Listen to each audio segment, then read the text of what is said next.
to introduce our program. Well, first, I want to publicly thank Kathy for helping to arrange this series of programs. We are recording, and I hope some people will be listening to this who aren't with us today, but will have perhaps participated in some of the previous ones. This is our last in a series of monthly events that we started back in the fall. Right. And we'd love to hear your feedback. Those of you who have participated in some of them, let us know what you want to continue in the future. So today's presentation is about our graduate programs. And let me begin by saying, 2 or 3 years ago, when we talked about our graduate programs, we were talking about two longstanding programs: education, master's in education. Hi, Eleanor. Hi, Eleanor. An executive MBA.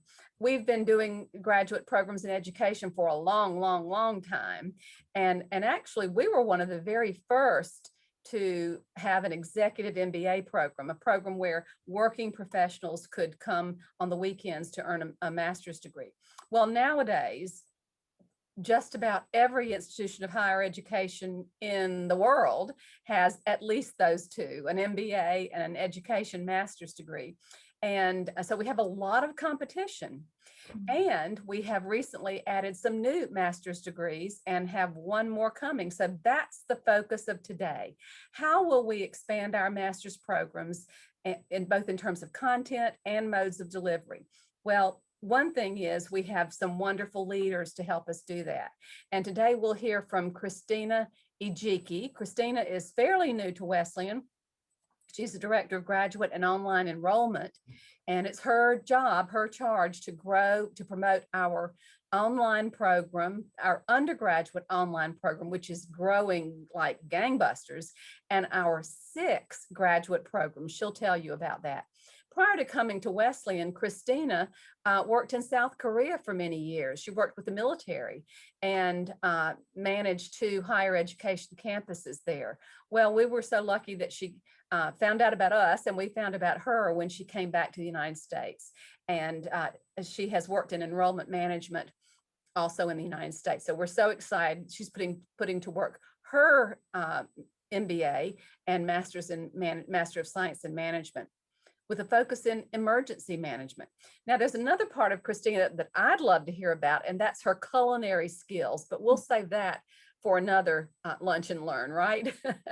We also have with us today Dr. Chenny Gann. Many of you know Chenny. Chenny is an internationally known performer and teacher. She teaches piano here at Wesleyan. She has 2 bachelor's degrees from Wesleyan, art and music. And she has 2 master's degrees, one in piano performance and one in accompanying, and a doctor of music what is a DMA, Chenny? Doctor of Musical Arts. Thank you. And in piano performance. And we're so grateful to Chenny and Christina for being with us today. I'm going to turn it over to them. Who goes first? Jenny, do you want me to do the overview and then you can dive into music? Okay. So thank you all for having me. I'm super excited to be here. The alumni are obviously huge in helping us grow our programs in the future of just maintaining that Wesleyan community. And so as Dr. Fowler mentioned, we are expanding. So we have currently launched a Master's of Science in Healthcare Administration, a Master's of Science in Nonprofit Management, and then we revamped the MBA. So we kept the same executive qualities that the EMBA had and the same executives, but we have just revamped it to allow an entrance point for younger professionals and people that are coming from undergraduate straight into the MBA program. The Masters of Music has now been approved by SACS, and Dr. Gann will speak about that in a little bit. We are recruiting for that now and hopefully going to have an August start. And then we have our IO Psychology program, which I think is going into the 2nd year, if I'm not mistaken, 2nd or 3rd year. And that one, we're getting a lot of traction from the larger cities and the HR professionals. So it's interesting to see where our MBA leads are coming from the alum and local referrals, and then internet searches, and the areas. We're tracking that with the geofencing. So that's coming from like the Macon area, Macon Milledgeville, and then actually the South, whereas our IO site programs traction is coming from Atlanta. So anyway, I find that very interesting. Just it's all the same school, but we're being heard about in very different locations. And what we're doing, what my charge is, as Dr. Fowler said, is to grow the programs we've launched. And with any launch, we start slow, but this is a marathon. This is not a sprint. So we are partnering. We're hoping to mirror our GEICO partnership that we have with the undergraduate programs now at the graduate level. So working with hospitals and larger nonprofits or local nonprofits to establish relationships, to encourage them to send their employees over to our school. Another group that I'm interested in, having been overseas in South Korea for 26 years, is the military. They have guaranteed money, and they also need the education for promotion. So it's kind of a 2-for-1, in my opinion. You have people that we're helping them get to where they need to be professionally, and then the government's able to help them pay because of their service. So I'm excited. We have some partnerships now that we're working with Fort Gordon and also Warner Robins, as well as an installation down by Columbus. I think it's Fort Benning. So we're spreading our wings and getting out into the different communities. What's really wonderful that I like to emphasize about Wesleyan's program, as Dr. Fowler mentioned, I have an MBA, and it was a great program, but it was all MBA students. And so Wesleyan has changed that up, and I wish other institutions would, after we get all of our numbers, of course, would use our model, because the nonprofit, the healthcare, and the MBA are all of our business programs. So those core classes that they're taking are all together. So you're not just with other business professionals, you're actually with a healthcare, someone interested in healthcare, someone interested in nonprofits. And as we all know, the mindsets for those fields are very different. And so you're integrating all of the differences into the core courses, and then they will branch out into their specialization courses. So I love that part of our program. And with the OWL technology, that was an investment from my understanding during COVID, we are able to do a lot of hybrid options. Hopefully with the vaccine, we won't see as many hybrid options, but the students, if they couldn't be here for whatever reason, they can log in during OWL, and they will still be able to participate, see their classmates, have that sense of community that Wesleyan has. And in doing what we're doing is recruiting. Obviously, we need students, but we're also building a community. That's one thing that struck me from being here, is you see the alum, you see just the feel. I have goosebumps just talking about it, because it's a community, it's a friendship, it's a partnership, and it goes on for years. And the graduate programs being so small, we're trying to establish, small and being launched, establish that sense of community, to get people together, to host events for them to come together outside of classes, to work with our faculty, the program directors, Dr. Selfie, Dr. Gann, Dr. Christopher, Dr. Menarson. You probably know all of them, and they bring that real sense of, I've done this work in real life, but I'm also an academic, and let's come together and talk, how are we going to progress outside of academics? How is this going to help you in your real life, in your job, or in your career? So promoting that and building that community. We just hosted a community drive to support the Brookdale Warming Center. And we had a carload of stuff. It was really cool. And they brought their carts out, and they were very excited. They were going to get Gatorade. I guess that was a treat. So to see the community come out and support that, and that also, the support for the community is also helping us support those nonprofits, to show that, hey, we want to give back to those that are giving to us. And look, we have that degree that can also help you get ahead. Does anybody have any questions for our graduate programs?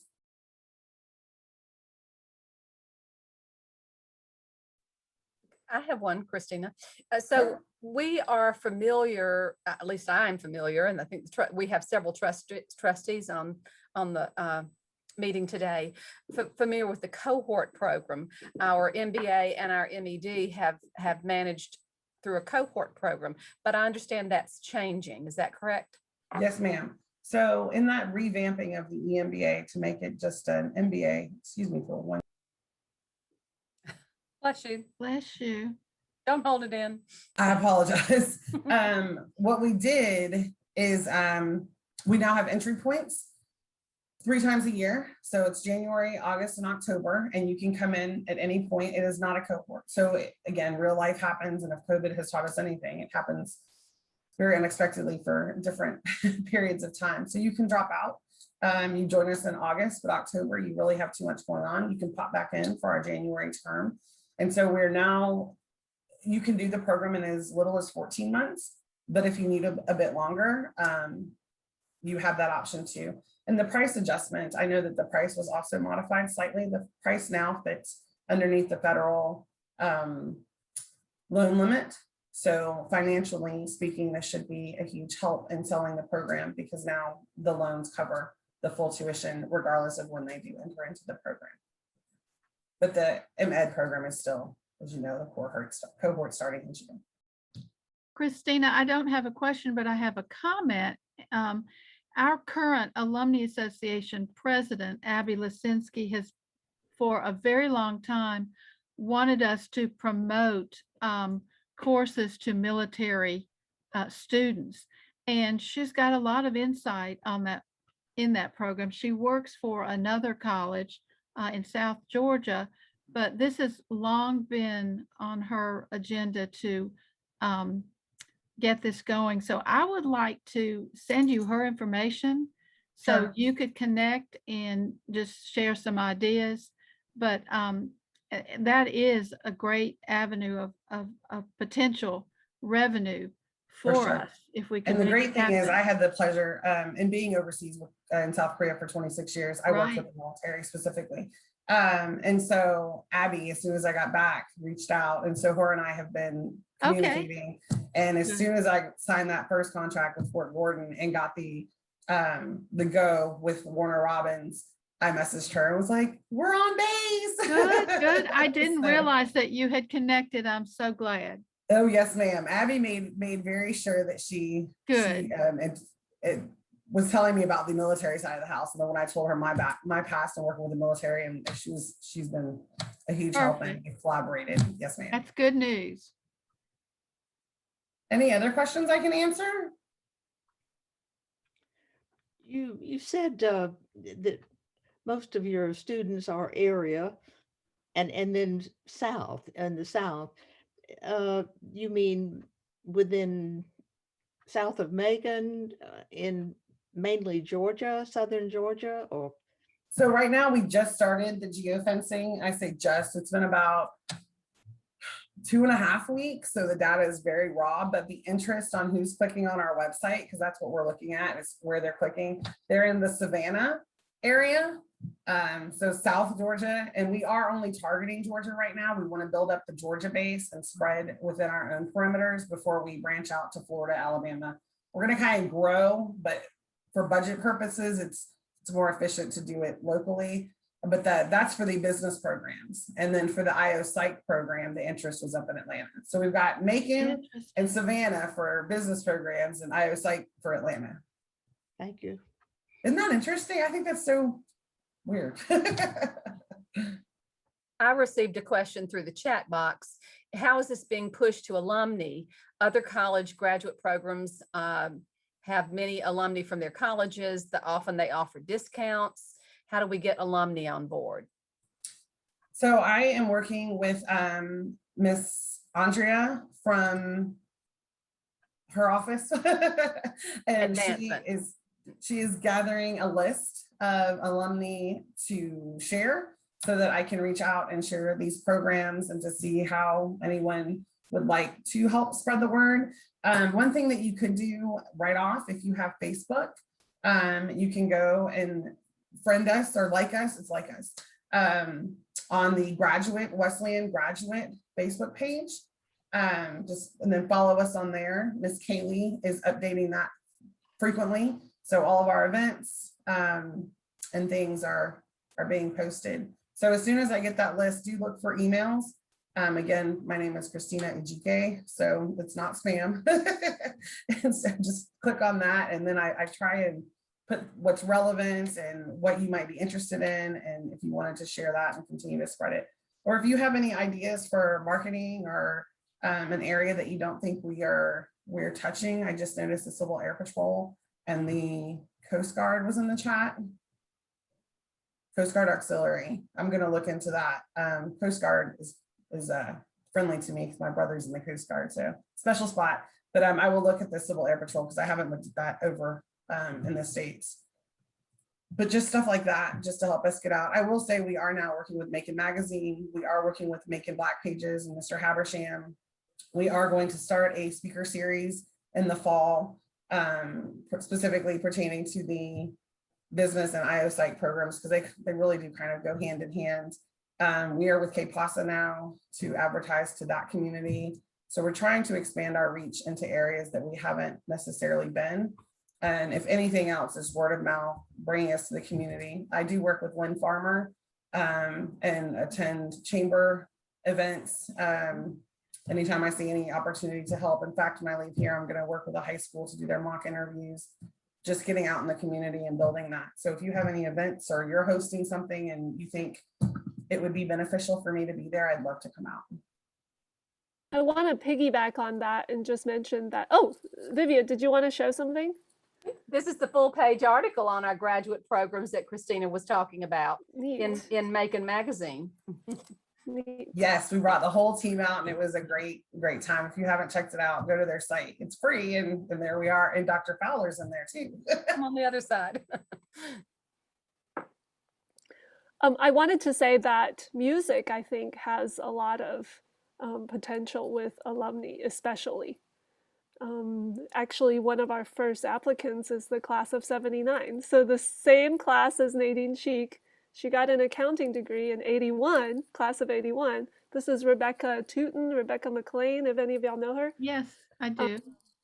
She applied. So, and I'm also, of course, selling this to our current students who may be graduating soon, but due to this uncertainty of the pandemic, or if they want some flexibility, hopefully we'll get a nice mix of those students. But I think for music especially, there's a strong alumni connection all the way back to the conservatory, right? Almost 100 years of history there. Have you published the fact that this is available to those graduates from the conservatory years? I think that this would be such good news for them. It might be well to send something out, maybe to all alumni. I don't know, but particularly with music. Anybody who is a music graduate, anybody who is certainly old enough to have been at the conservatory, they would just really welcome details. I think we should. I think we should do more of whatever we've been doing. However, Rebecca got wind of this. I think we should, just keep sending those out. Sometimes we get so many emails. The first one we get, people don't open, or it's buried at the bottom of the message. And so we just need repeated kind of targets. But I do think for music, alumni will be a big, big draw. And I envision, sorry, we haven't transitioned yet. We're still asking Christina questions. No, I think you transitioned perfectly. Keep going. I envision this music degree as something that's for lifelong learners, for people passionate about music, and for people who want to get a career edge. I don't think those two things are in conflict. Some people, that's the new trend these days, to have people have lifelong learning. You might be retired, you may not need to teach anymore, but you love music and you want to get better at playing the piano, organ, or singing, or you want to compose something, and you have a bachelor's degree. So I'm targeting both of those kind of audiences. And our music program also has some parallels with how the rest of the graduate programs are evolving, in that we also do not have a cohort format. We have multiple entry points as well. And I think the most innovative aspects of the music is that it's 50 to 100% online. So people can choose how much in-person attention they want to get based on their lifestyle. And our music degree has a focus on technology. So we have a technology course and we have a technology component in every single course.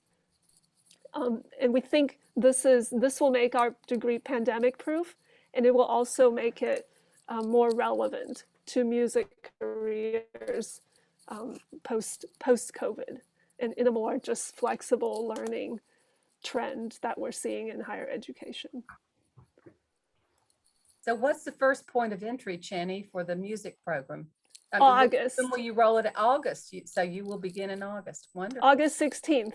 And my target is 5. So help us spread the word. Well, Rebecca lives in Savannah, I believe. Does she still live in Savannah? Yes.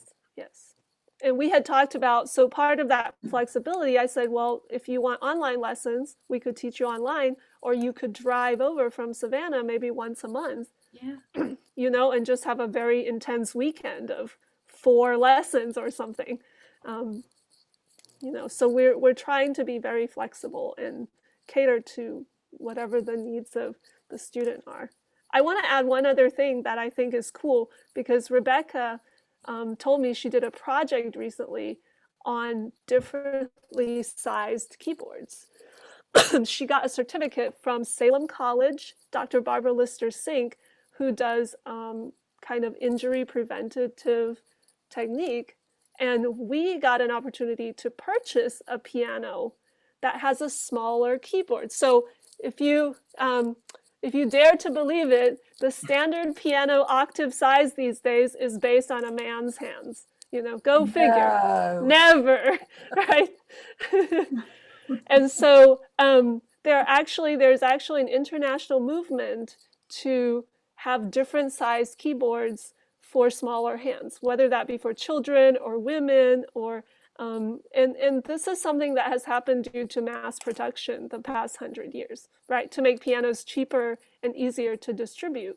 Before that, every piano was hand built, and they had different size keys. And so we're gonna try and acquire one of these instruments that have a smaller size keyboard so that women can play comfortably. So those big pieces of repertoire that maybe they couldn't reach before, they can absolutely play them on a smaller keyboard. And women are less susceptible to injury than with this kind of keyboard. So it's a really cool thing that we're doing. That is really cool, Jenny. That is. Yes. Jenny, I have an idea, and don't feel compelled to do anything about it, but I just want to share it in case maybe it makes you think of something even better.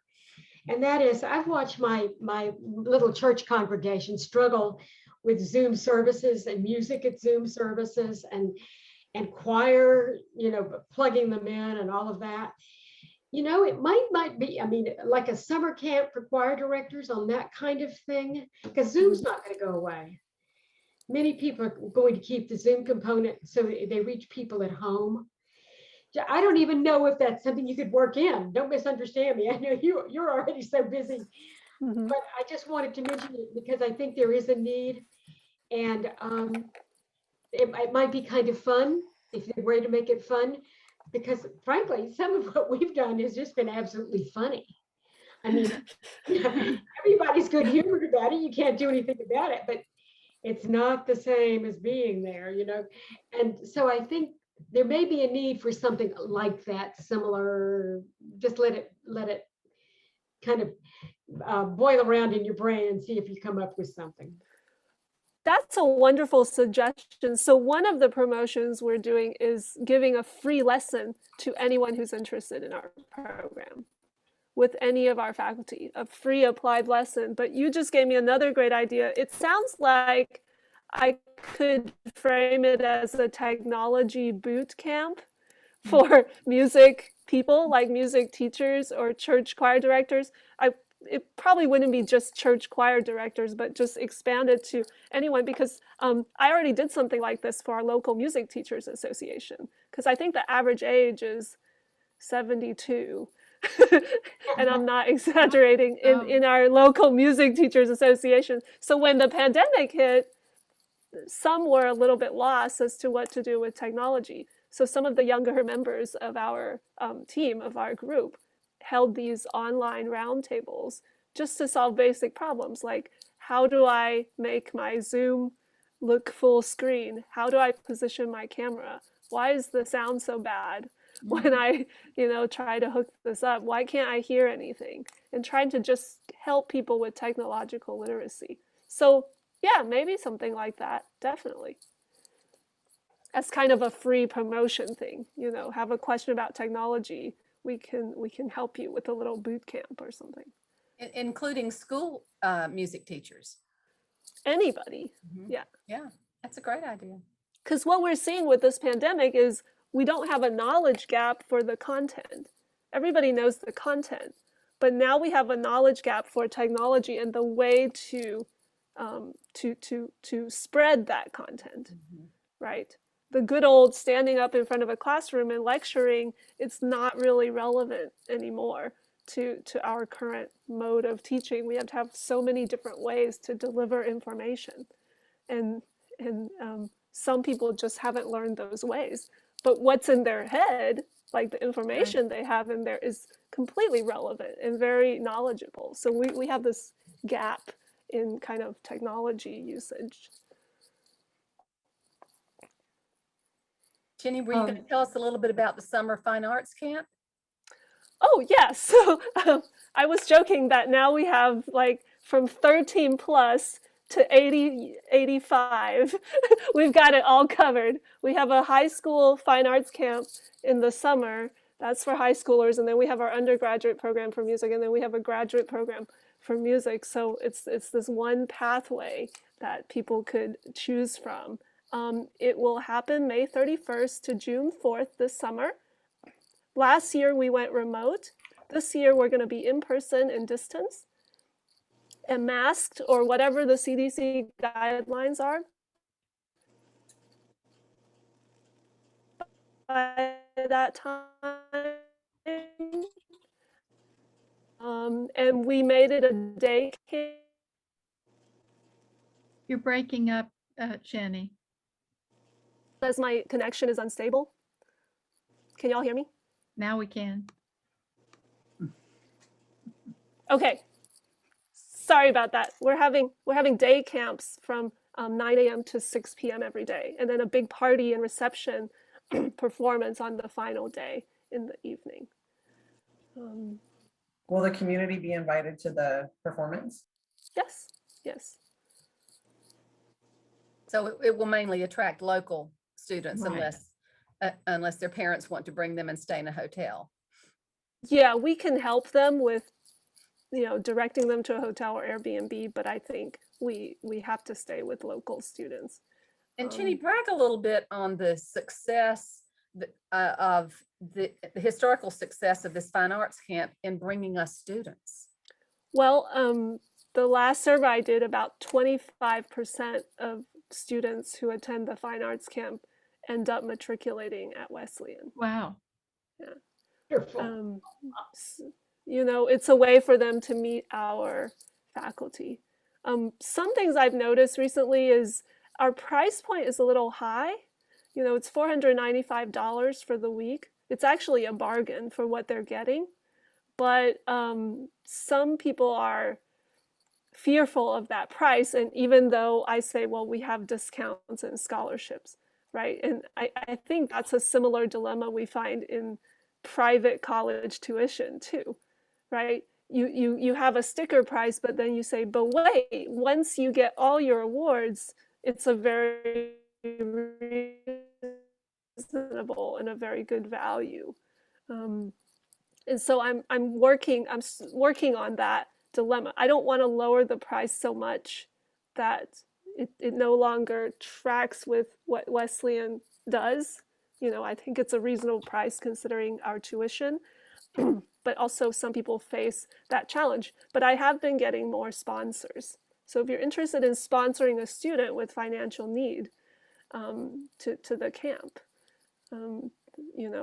that would be a big help as well.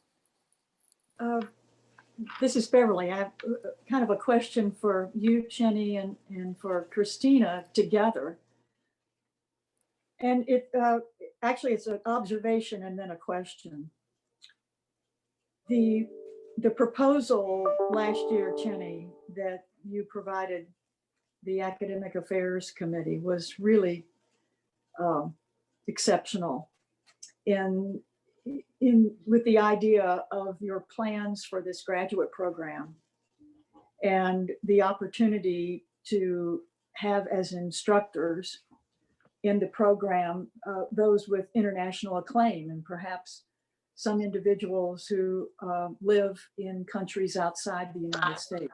At least that's what I recall from your proposal. And the other aspect of that proposal was the fact that the students could enter at any point in it, but also that it was unique in the kind of coursework that was a part of the degree program. So a lot of innovative ideas went into the development of that master's program. And then Christina, there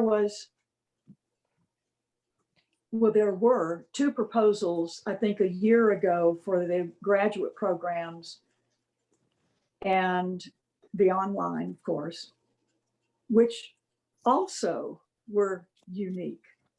And if there were comparative programs, they were certainly not in Georgia and probably not in the Southeast. So that's my observation, that we've got such fine programs that ought to be right in front of potential students. So I guess my question is, are we in our marketing, and of course marketing without the idea of recruiting kind of falls flat, but are there not only plans, but practices in place right now to hone in on these unique features of these programs, these graduate programs, Chenny, in your area and in the other areas, Christina, to publicize and make a concerted effort to go out there with those key elements? So I'll start. Marketing in today's day and age is expensive. And so getting in front of a lot of people, and for example, 13WMAZ, they have a great marketing slogan. It's a penny for every two people. Sounds like a bargain, right? And then their cheapest function to reach, I don't even remember, for one commercial was like $2,000. So you've got 30 seconds for $2,000, but they don't tell you, like, it's in the fine print, but it's a penny for every two people. Well, as you know, Wesleyan's, from my understanding, Wesleyan had a very large marketing budget, and that has been scaled back tremendously. I don't know what next year's budget looks like yet. Dr. Blake hasn't told me what I can and can't do. But what we are looking to do is exactly that, is to try and get to the alumni, to get to points of contact in, Navicent or Coliseum for the healthcare, and the nonprofit POCs to kind of network to get them to help spread the word. We are using some of that money. The military is a great source of income if we can get students, but the military doesn't negotiate price. It's like $750 for one of their fun runs on a Saturday to be a participant, just to have a table and stuff out there, which in and of itself, you are going to reach several hundred people, but $750 for one table, on one base times how many bases, and Warner Robins is even more expensive. It's the Air Force versus the Army. So to answer your question, we have expanded by getting into like the Make in Black pages, the KPASA, a different demographic. We've expanded by going to the military. We've expanded by participating with the chamber. And we also have a pathway going from our undergraduates to our graduate program that we didn't have with the EMBA. So we are trying to push them through. I go to classroom visits. We just hosted a Chick-fil-A luncheon. That wasn't lunch and learn. Lunner and learn. It was a lunch dinner, lunner and learn. And we did have a few people coming out. And so yes, if you know anyone or want to share names or want me to send you info and you share names, I'm always glad to do that. But it is really going to be this network until we build and have those $1 million revenues coming in to where we can expand. And again, the Google ads, Kaylee is very proficient in that. That's not like, I understand the concept, but I don't understand all the analytics. And so she shares her stats, and as she's tweaking the words and tweaking the areas and the location. And then I'll let Chenny talk about how she's reaching out and getting in front of the faces, because she comes up with the ideas and we definitely execute. Well, I want to back up so much what Christina is saying. I think we're doing our best using guerrilla tactics of marketing, but there are not enough dollars prioritized behind that right now. And, you know, I'm teaching an arts management course currently, and it's, the textbook says X percent, I don't know, 10 to 30% of your revenue, your intake should be spent and invested on marketing. Again, yeah, I don't think we're anywhere near that. So, like, we're doing our best with our networking, and it's a difficult road to hoe to say we need to show success first before we can earn the money to market properly, right? Because if it's the chicken and egg, if we don't market properly at the beginning, we may not have that success. And so that is our challenge. You know, I'm just riding on the strength of my connections and my energy right now. But definitely the financial prioritization to marketing, I think, needs to be stepped up. If Dr. Selke has, we're gonna have a real shot. Dr. Selke says, we have some of the best steak, but nobody knows we have it, so we can't sell it. It's just sitting in our freezer going bad. And so I think that's a great analogy, but we're going to make it work. Well, despite these challenges, I think y'all have done amazingly well, and your ideas are so creative. Both of you have creative ideas, and I have no doubt that with maybe communications and others, and once we sort of get the snowball rolling effect with alumni, I think you'll hopefully have pickups. Yeah, I'm very impressed with what Christina and her team are doing. I'm just really amazed by my colleagues, the other graduate directors, every day. I feel like part of a community, and I feel lucky, you know, to work here. And I want to spread that joy and that love. So we just want to get the word out as much as possible. Does anyone have any other questions for either Christina or Chenny or Dr. Fowler? Just heartfelt thanks. Yes. Well, as Dr. Fowler said, this is our last Lunch and Learn of this year. We are planning to do a very short survey for those who have attended our Zoom events. And we want to hear feedback from you, input from you about what programs you like, what topics you would like to see covered. And so we'll be getting that out to you. And so you can be looking forward to thinking about what your responses might be on that. But until we, gosh, we've only got how many days until graduation, Dr. Fowler? Well, ask any senior and I'm sure she can tell you. The countdown. Well, almost a month. Graduation's on May 15th. And candle lighting is this Saturday. It will be live streamed. So if you're around at 10:30 a.m. this Saturday, April 17th, you can check out that ceremony. It'll be held in a different way because of COVID, but it will still be an in-person with social distancing and masking in Porter Auditorium. And so we're looking forward to that this weekend. Kathy, say again what time? 10:30 a.m. And Thank you. we'll, the link, you can go to the Wesleyan website and go to their YouTube link, and that is where the link is that you click on to view the candle lighting. So I want to thank you. Beverly, I know, is a Candlelighter sponsor this year, so thank you for that. And we're just getting down to the wire, going to the printer today with the program. So in fact, 8 more seniors last night at our practice wanted to candlelight. So we're very excited that our numbers are up. We had to change the program for the better.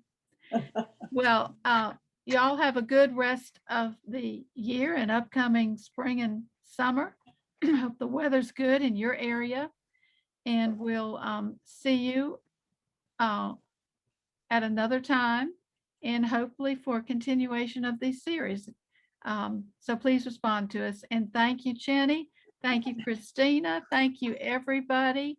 And have a great day. Thank you. Bye, Bye-bye, everyone. everybody. Great seeing y'all. Great Bye. seeing you. See you Bye. all. I enjoyed Love it. you. Thank you. Bye-bye. Bye.